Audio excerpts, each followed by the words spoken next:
Kindly tell us about the significance of such sessions with students, particularly looking at where the school is situated. Yeah, thank you for Ubuntu Radio to be here. I think our commitment as DIRCO is to ensure that our foreign policy it's reconcilable with the national imperatives of making sure we create jobs, more unemployment, we fight poverty and inequality. But the best interlocutor on our messaging is, of course, within the 26,000 public ordinary schools in South Africa. And we are here today at the South Peninsula Secondary School, which is a top-performing school here in the Western Cape with a 98% pass rate. We today had a conversation, of course, with in particular your grade 10 learners, because if you can recall, Helen, this is a very decisive year because they have chosen the type of subjects, orientations that will ultimately be the catalyst for their, future profession. So today, really, it was encouraging the educators, especially the principal, Ms. Meyerberg, being grateful to the SGB chairperson, Ms. Khan, for the stewardship jointly they provide, but more in particular also the messaging to the learners to remain dedicated, to be steadfast in their discipline, and for them to understand that they are having very unique opportunities given the fact that every child in South Africa, in the school system, be it primary, secondary or higher education is free because of the decisive decisions that government and President Ramaphosa have made.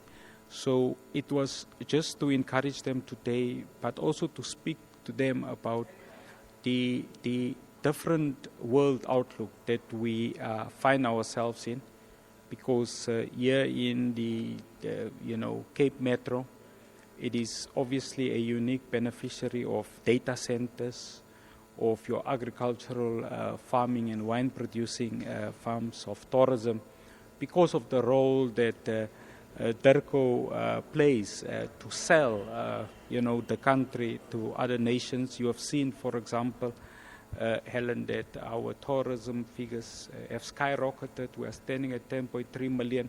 We anticipate that we'll, in the immediate future, breach the 11 million mark.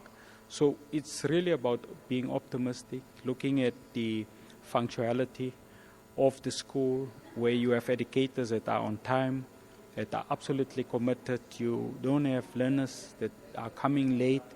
So absolute commitment. And for us, from the Department of International Relations and Cooperation, it was to give a message that the world are indeed their oysters, but they are obviously, keeping the key in terms of that pathway. So I think we are excited, and we'll obviously come back and partner with the school in terms of its academic achievements awards in November of this year. So that was absolutely our objective. DM, today is the big day, the budget vote. What are your expectations this afternoon? Well, I'm here at a basic education facility at the school here, high school. Firstly, we would want to see, based on what President Ramaphosa have amplified, increased investment in especially the STEM subjects, those science, technology, engineering, mathematics subjects. That will be a key issue for us, because we'll then be able to ensure that we build bridges from secondary school to higher education.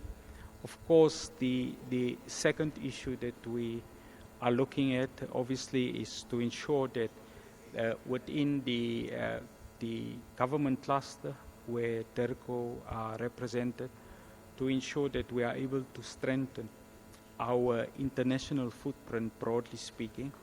That should be obviously based on our economic diplomacy, our defense diplomacy, and in terms of, international Ubuntu diplomacy. So we'll watch very closely, open our ears to look at what Minister Godongwana will say today.